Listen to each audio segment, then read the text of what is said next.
We are now joined by Feroze Azeez, Joint CEO at Anand Rathi Wealth, joining us now. Feroze, a very good afternoon to you and thank you so much for taking out the time. Considering that we've seen so much volatility, we've seen so much happening around the globe, right? And we've seen that reflect in markets just about yesterday, right? We've seen how global markets tanked, also saw that reaction in Indian markets. Just want to get a sense in terms of what you're picking up right now. What are the pockets that you're looking at? Because there are some sectors like pharma, defense that are still, have seen up moves despite of the volatility. So how do you explain these markets? Good afternoon. Like you said, there has been volatility, but the volatility has been reasonably curtailed. I think I've been on your shows for 3-4 times after the war broke out. And I had said on the first weekend, February month end weekend, and the Monday, Tuesdays itself, that this event cannot create a market fall greater than 8, 10, 12%. Markets were at 25,179 on the weekend when this war broke out. The least was 30th March, 22,313. That's about 11%. Whenever markets have to crash dramatically, what do you mean by dramatically? When the markets fall more than 20, 25%, those are dramatic falls. 10, 12%, 15% is the peak to trough for every single year for the last 26 years.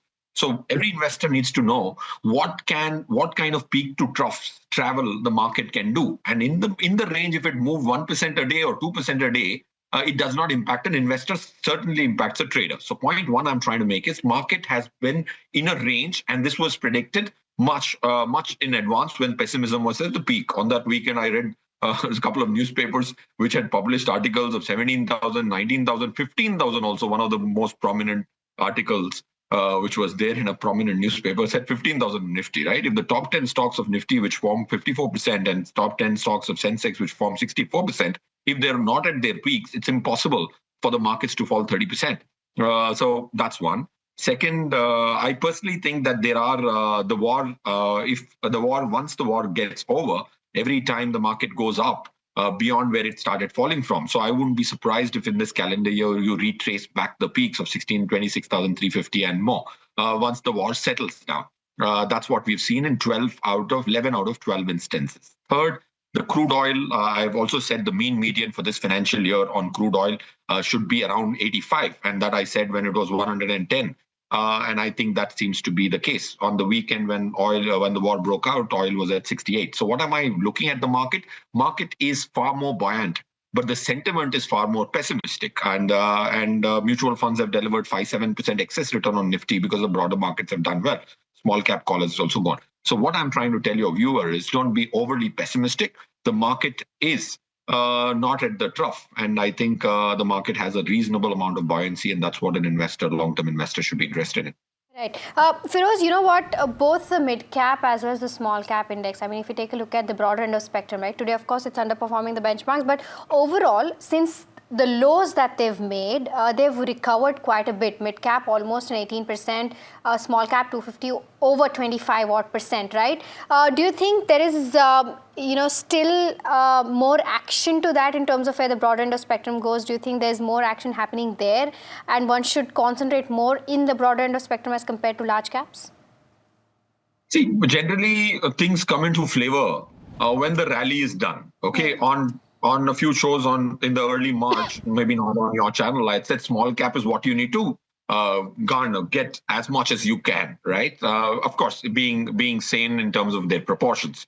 Now, if you look at the small cap and mid cap, till 18 June, that's our backward calculation, we have almost got 2,761 crores inflow in small cap funds, which of course is not published by Amphi yet, but that's the kind of number you're seeing till 18 June. And in mid caps, we have got 3,600 crores. These are provisional numbers. We have an algorithm to calculate. So 6,300 crores has already come in mid cap and small cap space. Why is small cap something I was bullish on much before this 19-20% rally happened? Is because most people look at earnings of small cap, NSE small cap 250 index, without realizing that 67 of its constituents changed. The earnings growth looks as -9% for small cap, but it was not -9% last year because 67 of its constituents changed. So we internally in our research compute constant constituent earnings growth, which was +9%. So So earnings were not as bad of small cap funds, small cap stocks as much as people made it to be, because they are looking at the headline number that degrowth has been there, but there was no degrowth. 67 stocks changed. So small cap and mid cap has to be 20% each of your portfolio. And 60%, of course, can be large cap. Large caps have got hammered because of the index, emerging market, MSCI emerging market index, where $2 trillion actually follow that.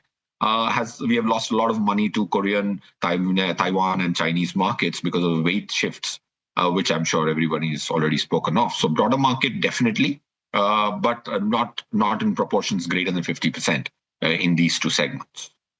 Feroze, the other aspect is with regards to gold and silver, right? We've seen significant correction from its high point.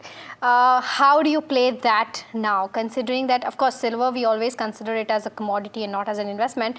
But if somebody is looking at both of these, what should one keep in mind? See, when you're looking at both of these, most people actually are so overwhelmed by recency bias. It's just unbelievable. Now, today, Bitcoin is at 5-year lows. No one is speaking about it.